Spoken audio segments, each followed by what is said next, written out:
In 1966, in the sleepy town of Oudendaalsrus in the Free State, two 12-year-old girls, cousins Isifori and Petronel, are kidnapped and murdered. Issi's brother vows to leave no stone unturned in his quest for justice for his sister and cousin. And although it would take more than 20 years, he kept that promise. But the fallout of the brutal murders would take its toll regardless, and the families and communities involved would never be the same. In a brand new drama series based on these true crime events, Cakenet explores this case in the series Nuggies. A new episode of Nuggies airs every Tuesday on Cakenet, DSTV channel 144 at 8 p.m, and you can catch up with any episodes you've missed on DSTV Stream and Catch Up.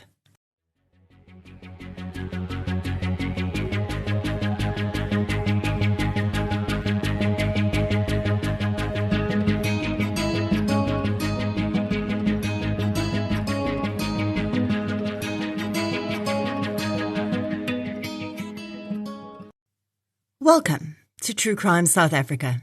I'm Nicole Engelbrecht, and you're listening to a Rewind episode. What are Rewind episodes, you may ask? Well, they're really just a way to revisit older episodes that you may have missed. True Crime South Africa has more than 180 episodes right now.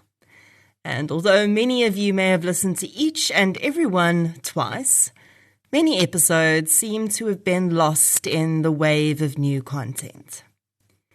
New episodes take a ton of research time, and I can't always balance a brand new one every single week with all the other stuff. So occasionally I'll be encouraging a review of TCSA's back catalogue with these Rewind episodes. But it's not just the same episode repeated again. In many cases, I'll include a bit of a tack on at the end with updates on new information I've found or received since the release of that episode. I often get comments about how people going back to my early episodes find it so interesting to hear how much my delivery on the podcast has changed. And through these Rewind episodes, I can definitely hear it too. So keep in mind when you're listening that you're hearing both 2025 Nicole and 2020 Nicole, for instance, in the same episode, which may be a little jarring, but it's also kind of cool. I have no doubt you're going to find a bunch of gem episodes you've never heard among the rewinds. And I'll be back in between with brand new episodes. The following episode may contain sensitive material, including descriptions of violence, sexual assault, or graphic descriptions of injuries to victims. If you feel you may be triggered by such material, please consider this before accessing our content. To access trauma counseling or services, please see the helpline information on our show notes. This episode was first released in the True Crime South Africa feed on the 15th of May, 2020. Listen through to the end for a current update.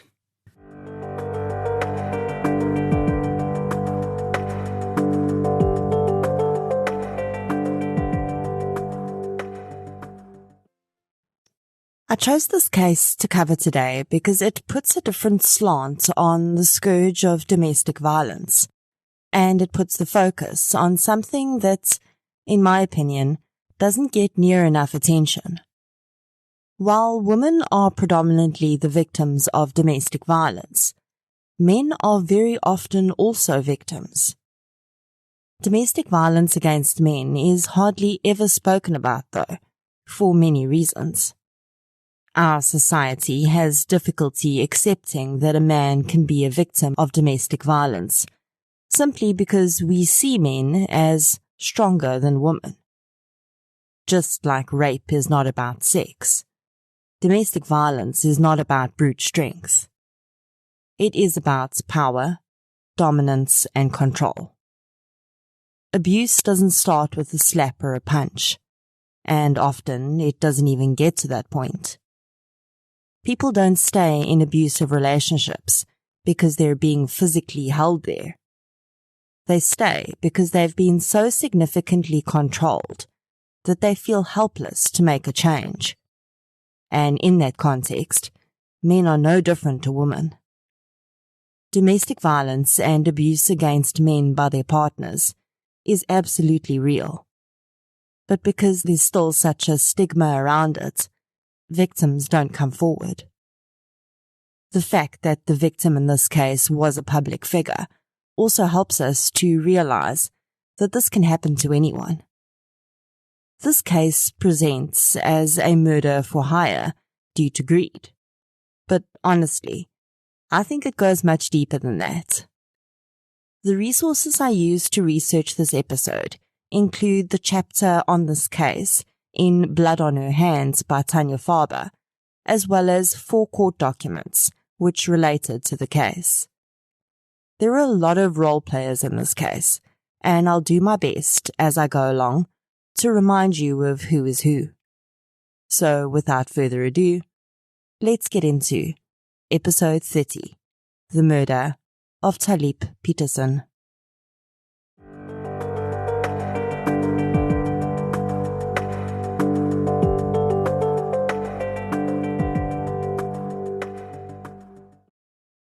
Abdul Muttalib Petersen, known as Taliep, was born on the 15th of April 1950 in Cape Town. His talent for music was recognized at a young age, and he performed in public for the first time at the age of 6 at the Cape Town Carnival. At 24, he started his theatrical career by appearing in musicals including Hair, Godspell, and Jesus Christ Superstar.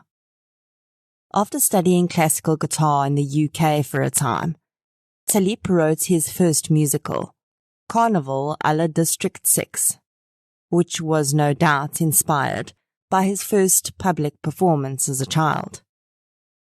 In the 1980s, he formed a band called Sapphire, which played interpretations of traditional Cape Malay songs. By 1986, he had partnered up with another big name in theatre, David Kramer, and they would go on to create and produce several critically acclaimed musicals which appeared not just in South Africa, but also on New York's Broadway and London's West End. In 1987, a young lady auditioned for a role in District 6 and caught Taliep's eye. He and Madiga Anas would be in a relationship for a decade before they eventually married. Madiga converted to Islam, which was Taliep's religion, and they would go on to have 4 children together: daughters Jawahir, Aisha, and Fatima, and a son, Asher. In the mid-90s, Taliep's marriage to Madiga hit a rocky patch, and a friend of hers that would often come around to the house to spend time with Madiga suddenly started coming around when she wasn't there, and Taliep was alone. Her friend's name was Najwa Dirk. The woman, who had recently come out of her second marriage, belonged to a very wealthy family of fruit distributors. Rumor would later have it that fruit wasn't the only thing that the Dirk family was distributing. Najwa had 2 sons from a previous marriage, and it didn't take long for her to woo Taliep. By 1997, Taliep and Madiga were divorced, and he moved into a house in Athlone, which was owned by Najwa's family. The couple would share custody of their children with little contact other than co-parenting duties for many years. Taliep's children with Madiga would live at the house with him and Najwa for 2 weeks of the month, and then spend the other 2 weeks of the month with their mother. As they grew older, this arrangement became more flexible, and they stayed where they wished. Najwa's 2 sons also lived with the couple, and her cousin lived in a flatlet on the property. Although things were not always easy for the blended family, It seemed that Taliep was satisfied with his choice, for a time. It would later emerge that the strange dynamic between the pair had started early on. They ended up getting married 3 times, twice in traditional religious ceremonies and once in a legal ceremony. For 2 of the ceremonies, none of Taliep's family were invited to attend. Taliep was an intensely private man, and much of what he had to deal with in his relationship remained a secret until after his death. Najwa refused to take on Taliep's surname, although legal documents have her named as Petersen for her own purposes when she introduced herself, and for business deals, she was Najwa Dirk. In 1999, Najwa and Taliep welcomed a daughter together, who they named Zainab. Taliep was overjoyed by his newest addition and doted on the child, as did the rest of the family and her older siblings. Najwa's behavior had become highly unpredictable, and she was diagnosed with bipolar disorder. She also suffered from depression and was booked into several psychiatric hospitals for weeks at a time. In 2003, Najwa attempted to commit suicide by swallowing all of her medication at one time. From that day, Taliep helped her with her medication by keeping it locked away and dispensing it as required. When he was out of the country for business, the task would fall to one of the older children. Najwa's mental health struggles and her unpredictable behavior created difficulties in the marriage, and in 2005, Taliep reconnected with his ex-wife, and they began to call and message each other on occasion. In early 2006, Najwa was booked back into a psychiatric facility for treatment, as she'd fallen back into a deep pit of depression. She was discharged on the 13th of April, 2006. That night, Taliep's daughter, Jawir, came home, and as she walked past Najwa and Taliep's room, she found her stepmother sitting on the bed while her father was in the shower. She paused and chatted to Najwa for a while. They discussed Taliep's upcoming birthday, and Najwa seemed absolutely fine. She didn't look drugged and behaved quite normally. The young lady headed off to bed, and the household settled in for the night. Within an hour, Jawir heard a soft knock at her bedroom door, and her younger sister entered. She told her that their father was calling for help, and she didn't know what to do. The older girl approached the bedroom door and listened. She could hear her father saying, "No, Najwa, no." She knocked and then opened the door.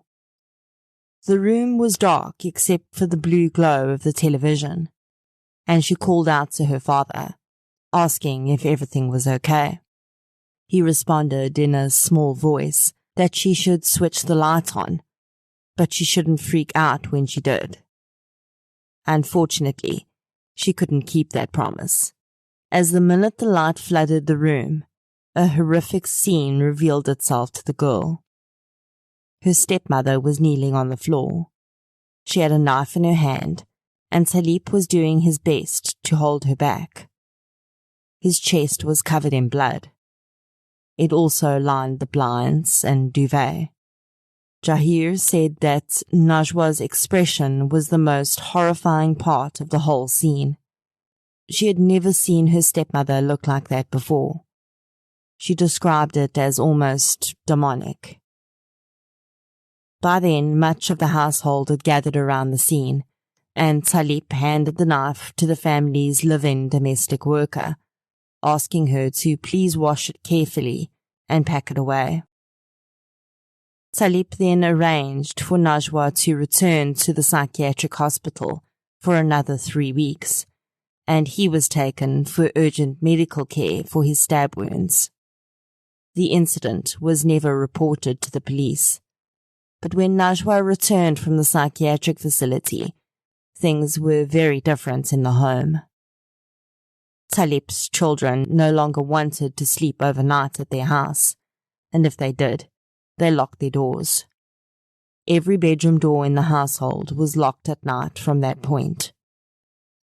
Taliep moved into a separate bedroom, where he would sleep with their youngest daughter, Zainab, behind a locked door, and Najwa stayed in the main bedroom. Najwa would later say that the change of sleeping arrangements was due to her smoking habits, which bothered Taliep. But we know that this is not the case. It is difficult to understand why Taliep would have protected Najwa in this situation and not left her. And I think that the answer to that question is much more complex than we can understand. I'm sure he didn't want to send his wife and the mother of his child to jail. But why would he not leave her? It is this choice and some revelations about Taliep's financial situation, which would come out later, that make me think that there was a significant amount of control and abuse going on in this relationship. Just as women are known to return to physically abusive partners and avoid reporting them to police, Taliep continued to live with Najwa. His children were not happy though, and tension built in the home. Najwa was a well-off woman. She received about 100,000 rand in her bank account each month as proceeds from her family's fruit business, shares that she owned in a property business, and the sale of diamonds that she regularly arranged. She also illegally sold US dollars for profit.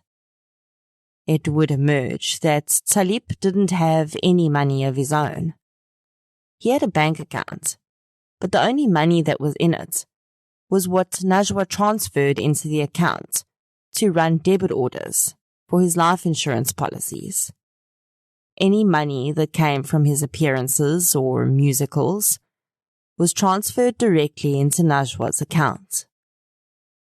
David Kramer would later confirm that this was the arrangement. Taliep Petersen actually didn't own anything. His ex-wife had taken their home in that divorce, and the house he lived in with Najwa belonged to a member of the Dirk family. So even if he divorced her, he wouldn't be able to claim half the value of that home. I guess he probably could have proven that his musical revenue had been paid over to Najwa, but that would probably have been quite a process. Najwa had also claimed that she was investing his money for him. He had several life insurance policies in his name, including a few for his children from his first marriage. The most significant policy, though, was taken out in the year preceding his death, and it was valued at 5.3 million rand. There was one sole beneficiary of that policy, Zainab Petersen, his 7-year-old daughter. His will confirmed that the money would be managed by her mother, Najwa, until Zainab came of age. During the school year, Najwa was at her daughter's school when she realized that an old acquaintance also had a child that attended the same school. Fahim Hendricks had known Najwa for at least 20 years. His brother had worked for Dirk Fruit, and Fahim was also still friends with one of Najwa's ex-husbands. Fahim Hendricks was on a different class level to Najwa, and she knew it. The man had tried many ways to make money in the past, and his most recent plan was a small takeaway business that he planned to set up. His only problem was that he needed 10,000 rand for stock, so he approached the person that he knew could help him, Najwa Dirk. It would emerge that this wasn't the first time that Najwa had loaned Fahim money. In the beginning of the school year when they'd first reconnected, she'd loaned him 20,000 rand. As security, she'd kept his vehicle. When he paid back the money, he got his vehicle back. When he approached her for a loan in November of 2006, though, Najwa wanted something else as collateral. She wanted him to kill someone for her, or arrange someone to do it. Initially, Fahim alleges that he refused, but over the days that followed, Najwa phoned him relentlessly, and he eventually agreed. The deal was that he would be given 100,000 rand to split among however many accomplices he needed to get the job done. He claims that he was not initially told who the target would be. Fahim immediately approached a person who he figured would have contacts of the hitman variety. 34-year-old Abdur MG had just been released from jail, and he was living with Fahim and his wife. Abdur said that he knew 3 young men that lived in Hanover Park who would have no problem doing the deed for a cut of the cash. Fahim had been quiet for a few days, and Najwa was growing impatient, so she sent a friend that lived nearby to visit Fahim's house and ask for his telephone number. The friend complied, and Najwa was soon on the phone to Fahim, demanding to know what was happening. He and Abdur visited her house in Athlone later that day, and it was at this time that Fahim says that the target was identified for the first time. Najwa wanted her husband, Taliep Petersen, murdered. She claimed that Taliep was planning on divorcing her, and as they were married in community of property, he would get half of all her assets, and she wasn't having that. Najwa wanted the murder to look like a robbery or hijacking gone wrong. She said that she would have 30,000 rand available on the scene, which they could take as a deposit when they killed Taliep. And when his policies paid out, she would give them the rest. Taliep was in London at the time, setting up for the start of his latest musical, and he was due to return to South Africa on the 13th of December. The initial plan was that Najwa would collect Taliep from the airport, and the hitmen would fake a hijacking on their way home and shoot Taliep dead. On the 13th of December, however, Najwa called Fahim from the airport to tell him that Taliep's plane had been delayed. He responded that he couldn't get hold of the 3 young men who were supposed to do the job anyway. Later on, when he eventually managed to speak to one of the men, they said that they couldn't make it because they didn't have any transport. So these were really high-level guys. Anyway, on the 14th of December, Taliep was due to live out one of his life dreams. He was going to perform with his 14-year-old son, Asher. The father and son duet had been planned for a long time, so it irked Taliep when his wife said that she would be arriving late, as she was feeling ill. In reality, Najwa wasn't ill at all. She saw another opportunity to act out her plan. She phoned Fahim and told him to arrange the hitmen to wait outside the theatre, and when Taliep exited after his performance, they should kill him. So, essentially, Najwa had no problem with the fact that 14-year-old Asher would watch his father get gunned down, nor that he too would be in harm's way. Thankfully, Najwa's really professional gang of hitmen were also unable to get themselves together in time for this attempt, and Taliep Petersen was able to perform with his son, and he was completely unaware that he'd been given just 2 days reprieve. On Saturday the 16th of December 2006, Najwa's twin nieces were celebrating their birthday, and a large party was being held to celebrate the event. Najwa, Taliep, and all of their children were invited, but unfortunately, Najwa was feeling ill again, and she decided not to attend.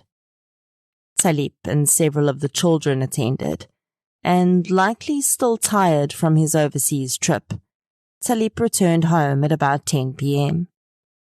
He found Najwa laying on one of the children's beds upstairs, and they sat together and prayed for healing for her. This prayer was witnessed by Najwa's daughter-in-law, who returned home from the party with her husband, Najwa's son, and their newborn baby. The woman recalled hearing the couple's prayer echoing through the house as she'd entered. They'd tiptoed past the room and settled themselves and the baby into their own bedroom.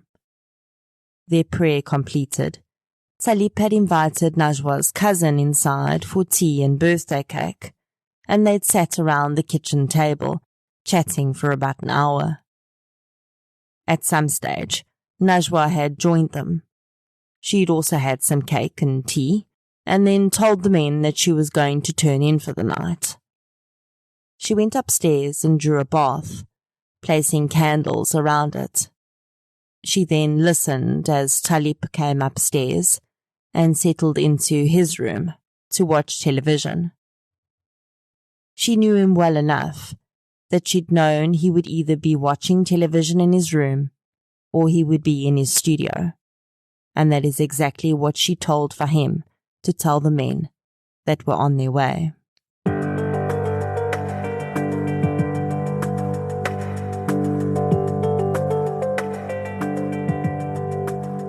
Earlier that day, Fahim and Abdu had thrown out the plan to use the 3 Hanover Park men and instead procured the services of Walid Hassan.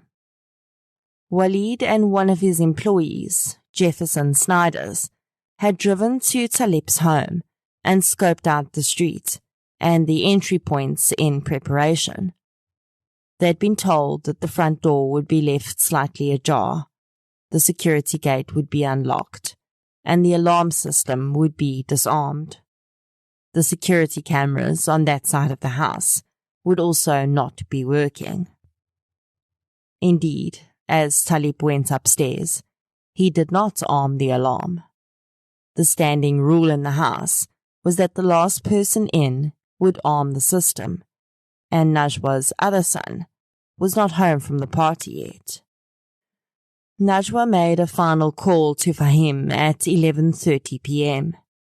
At around 11:40 p.m., 2 masked men burst into the room in which Taliep was watching television. Walid Hassan had a gun and his accomplice, Jefferson Snyders, had cable ties. It's alleged that Jefferson had no idea that the robbery was supposed to end in murder. He claims that he was not told that anyone in the house would die that night. Within minutes, Taliep had his hands cable-tied and he was pushed to the ground. Walid told him that they were there to rob the house. Najwa entered the room at that point, and Taliep seemed to already know that she was involved, even though she was still trying to act like a victim. She tried to hug Taliep, and he headbutted her away. Walid responded by punching Taliep in the face, so hard that he flew backwards and blood sprayed out of his nose and mouth. If there was ever any doubt who the men were working for at that point, it was destroyed by that punch. In a bizarre display of misplaced affection, Najwa sat on the floor next to Taliep and kissed his head. She spoke to him softly as he cried. Jefferson felt that Taliep was moving around too much, so they decided to tie him up with a tablecloth. Walid held him still, while Jefferson and Najwa tied his feet. Walid then told her to take him to the safe. Inside, she had a pre-prepared bag containing 27,000 rand. Walid wanted to steal other items from the safe to make it look like a real robbery, but Najwa wasn't willing to part with any more, and instead she gave him her watch. He asked if there was anyone else in the house, and she told him that her son, His wife and their newborn baby were in their room. Walid followed her there, and she knocked to get them to unlock the door, and Walid then burst in. Najwa started sobbing and behaving hysterically. Walid stole about 2,000 rand from the couple, as well as a camera that was in the room.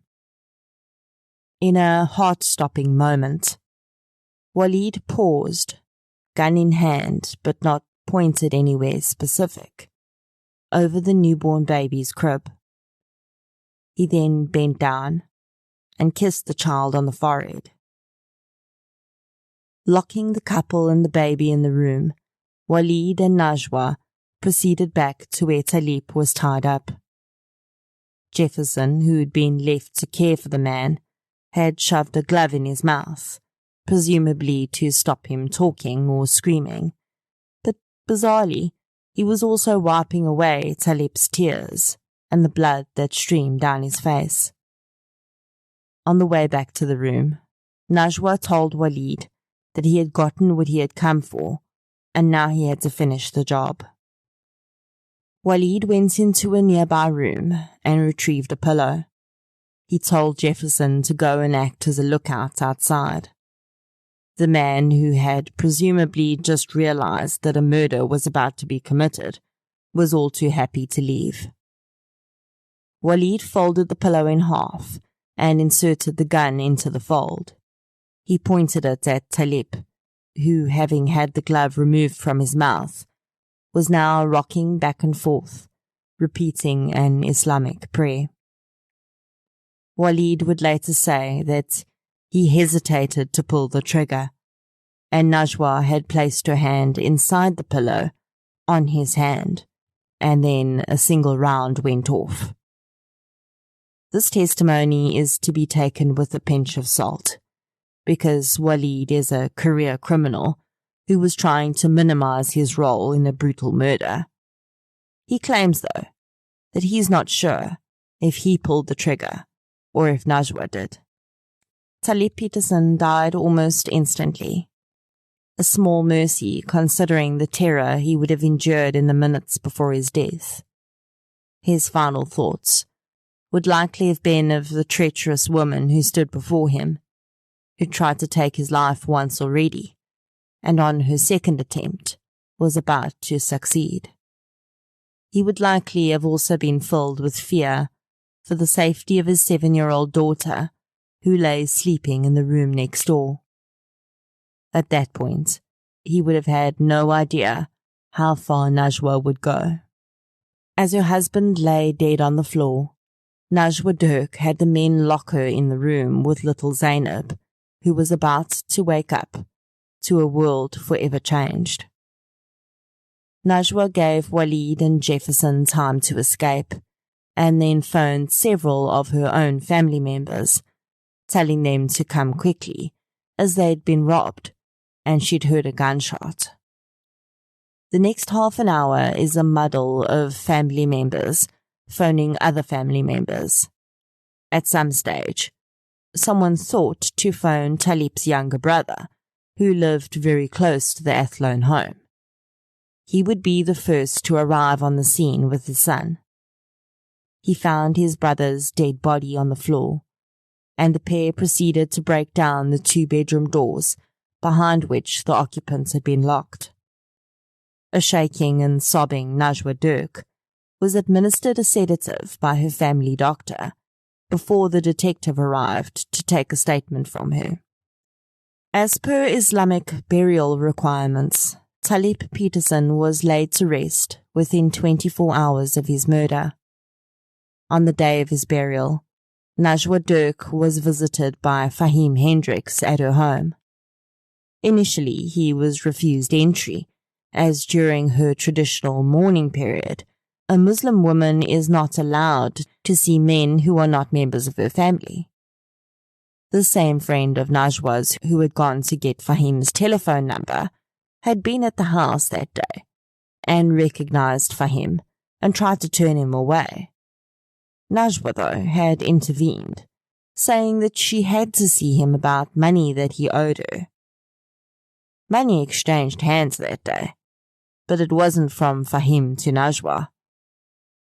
As her husband was just interred, Najwa paid the second installment for his murder, 40,000 rand.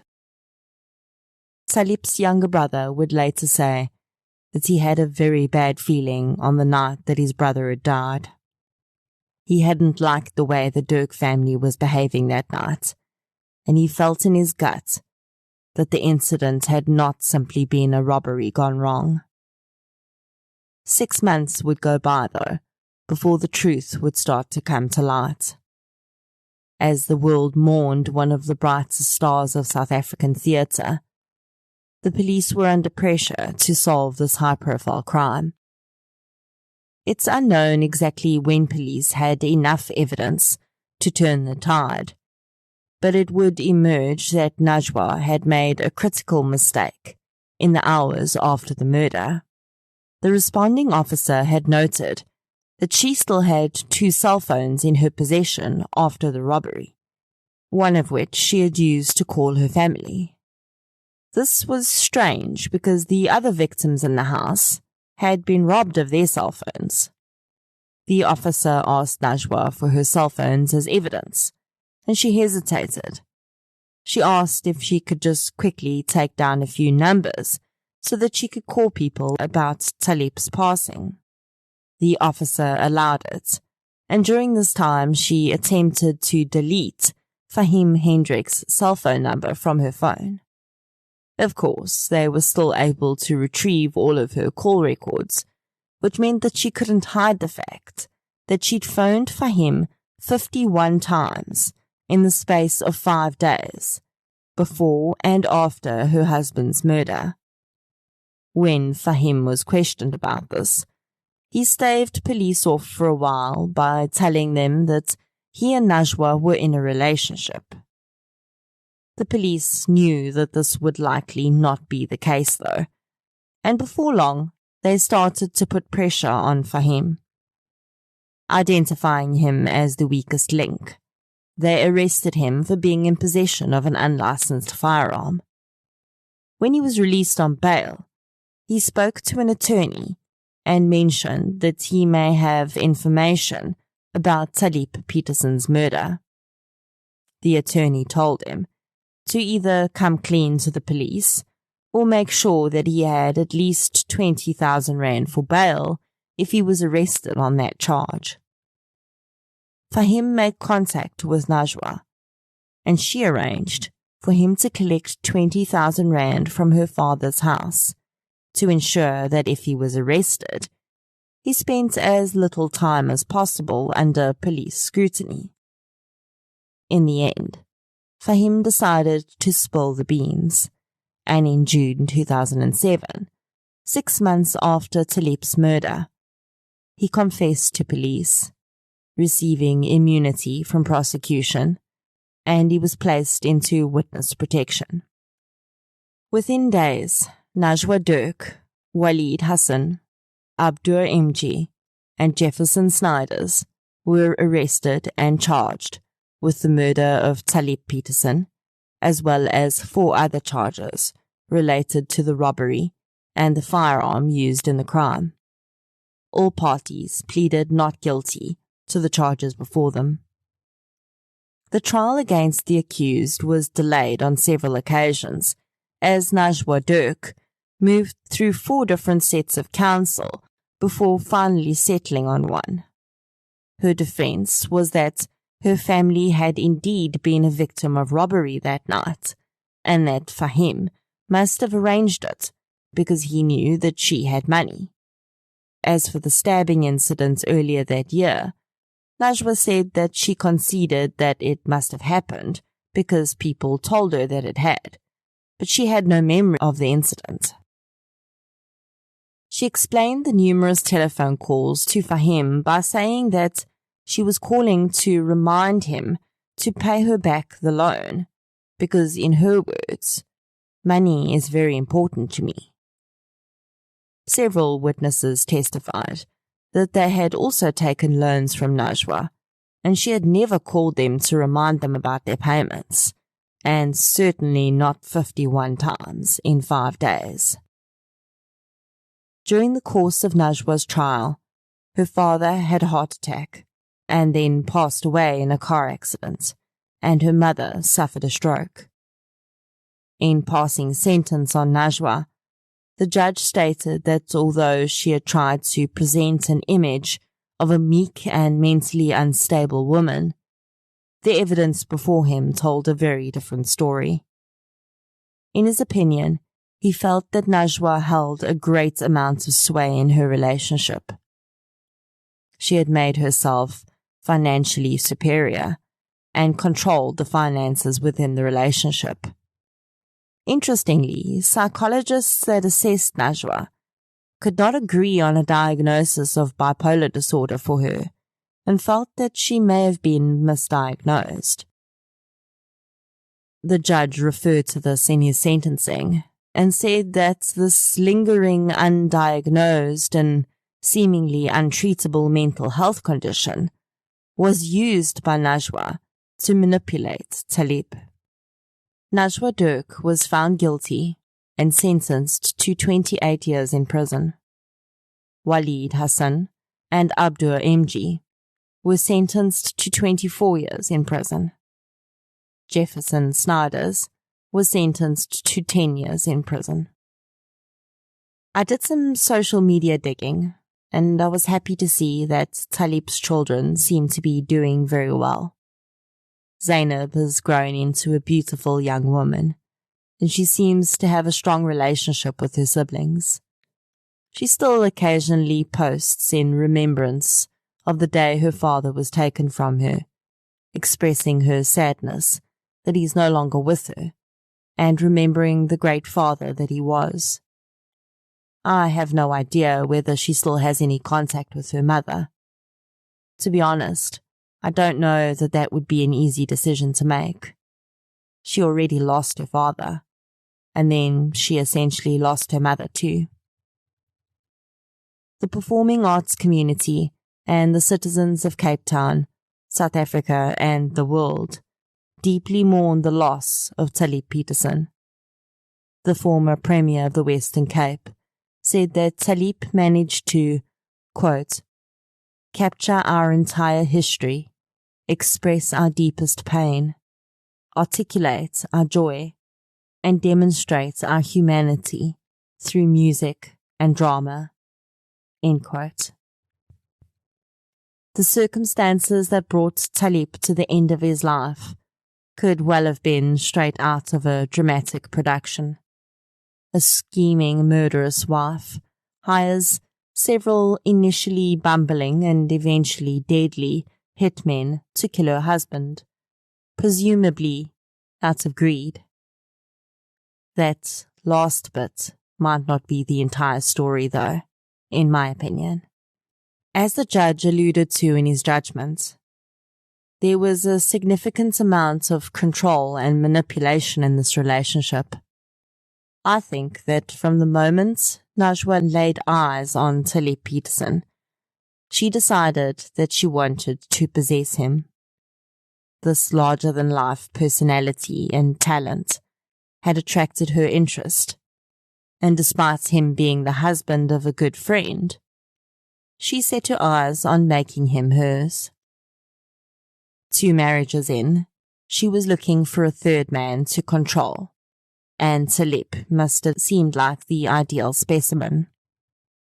I'm not for a moment excusing the fact that Taliep was as complicit in the formation of this relationship as Najwa was, but I do think that her intentions were very different from his. Najwa was used to being special. Her family had a lot of money, and I'm sure that it was normal for her to be held in high regard because of this. She didn't need money, but she did need a man to dominate and manipulate.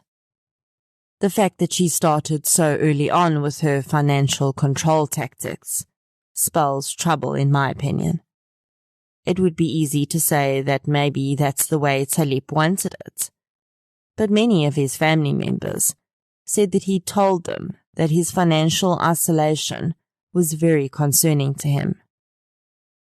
We will never know why he chose to stay after her initial physical attack on him. We will also never know whether she really intended to kill him that night, or if it was just another part of her manipulation. Was she building fear in Taliep, showing him who was boss, so that when the moment came and that gun was held to his head, he would know who had really pulled the trigger, whether literally or figuratively? Many may struggle to see this case as a form of domestic violence, but I do. Domestic violence is damaging, alienating, and horrifying, and it happens to both genders. We can no longer close our eyes to the fact that women are equally capable of being abusers against their domestic partners, and that many, many men are suffering in silence at this very moment. Najwa Dirk likely thought that she was very clever. Her entire life she'd managed to buy her way into whatever she wanted, and when she was finished toying with Taliep, or perhaps even when he was getting ready to leave her, she decided that that wasn't going to happen. I think that the sentence handed down to her was just. But as the judge said, no sentence handed down will ever bring back the bright light that was Taliep Petersen. Many of Taliep's children have inherited his talent, and they continue to sing and have careers in music. Both Asha and Fatima are talented musicians, and I have no doubt that every time they sing, their father's memory is reignited for a moment in time. In the 5 years since I've released this episode on Taliep's murder, I've learned a lot about domestic violence, and specifically how intimate partner violence plays out toward men when the abuser is a female partner. Taliep's was the first case I covered where a man had been killed by his wife. But since then, I've covered many similar cases. In 2022, Paula Fourie released a biography of Taliep's life called Mr. Entertainment, the story of Taliep Petersen. The book was incredibly well received, and Fourie spoke with all of those who were closest to Taliep to ensure she could include all sides of his multifaceted story. In the book, she reveals more information about how many people had actually warned him about Najwa. This included his first wife and the mother of his 4 children, Mahida. Najwa had come into the Petersens' life as Mahida's friend, and over the years she'd come to realize just how dangerous Najwa was. Taliep's children had also been wary of Najwa. In 2020, the same year I originally released this episode, Abdur MG was released on parole.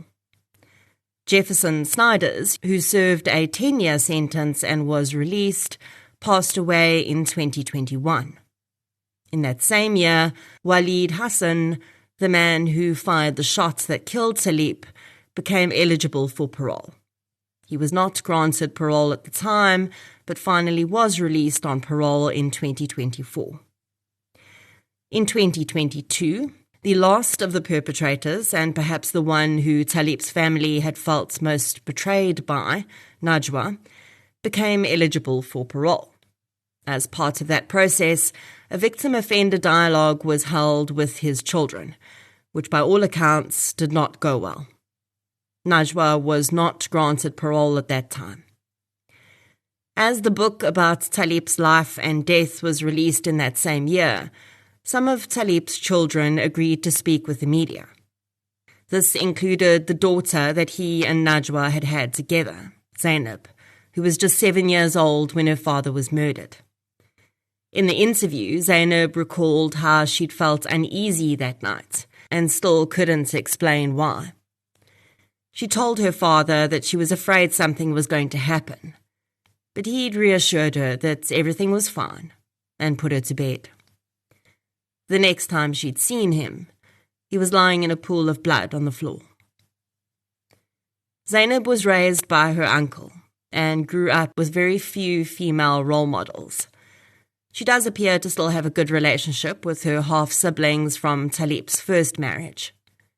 In 2022, she expressed how frustrating it was for her that people wanted to paint her mother as evil without knowing exactly what had happened that night. She'd visited her mother in prison when she was a child, but as she got older and developed her own life and interests, the visits became less frequent. When her mother became eligible for parole, she admitted that she was unsure what life would be like if she was released, and she feared it may be a huge adjustment to have her mother in her life for the first time. Zainab admitted to suffering with significant mental health difficulties over the years, including depression and anxiety. And as her mother had all those years before, she'd spent periods of time in psychiatric facilities to stabilize and learn coping mechanisms. The difference, it seems, between the two women is that Zainab is well aware of her challenges and takes steps to cope with them in as healthy a manner as possible. At the time, the young woman was studying and aimed to work with children one day.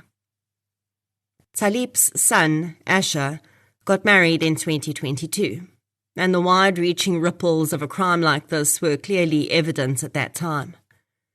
The young man, who was just 14 at the time of his father's murder, initially tried not to think about what had been stolen from him when his stepmother had orchestrated his father's murder, and how his dad wouldn't be there to share in one of the most special days of his life.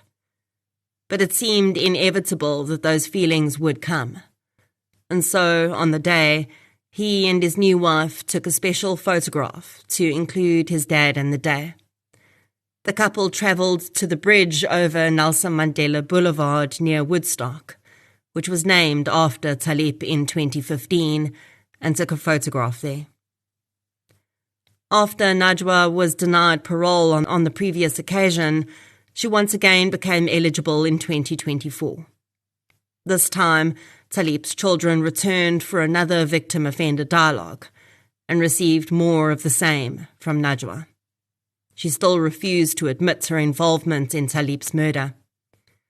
By the time the parole hearing actually happened, though, the woman either seemed to have realized that she would have no choice but to admit her guilt if she was to ever get parole, or she'd had an attack of conscience, and she admitted that she had been involved, claiming that she'd brought a, quote, dodgy deal into the house which had resulted in Taliep's death.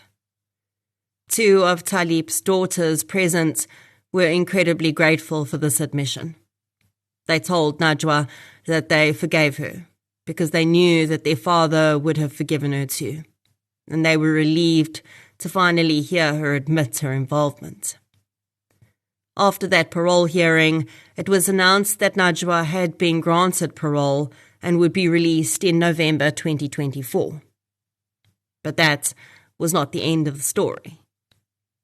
In late September 2024, Minister of Correctional Services, Dr. Pieter Groenewald, announced that he'd put Najwa's parole on hold and asked the Parole Review Board to review the decision made by the Pollsmoor Parole Board. He mentioned that some of Taliep's family members had requested the review, but there was no mention of who exactly had done so, and some of the other members of the family, approached by journalists, expressed that they had no idea who'd made such a request. As at the release of this update, the matter still appears to be pending. Once she is released on parole, it will close a difficult chapter for the Petersen family, where they, like all families of victims of violent crime in South Africa, are regularly required to relive their pain for parole hearings. Whether or not the new chapter that may lay ahead will hold any more healing for them than has been possible over the last 19 years remains to be seen. If you'd like to hear more victim-focused true crime content, please subscribe to True Crime South Africa on Spotify or the platform you're using to listen right now. If you're looking for something still related to real-life stories, but often with a more positive slant, you can check out my new podcast series, I Lived Through This. You can follow both podcasts on social media. We're on Facebook, Twitter, and Instagram. I'll be back next week with another episode. Until then, thank you for your support, and I'll chat to you soon.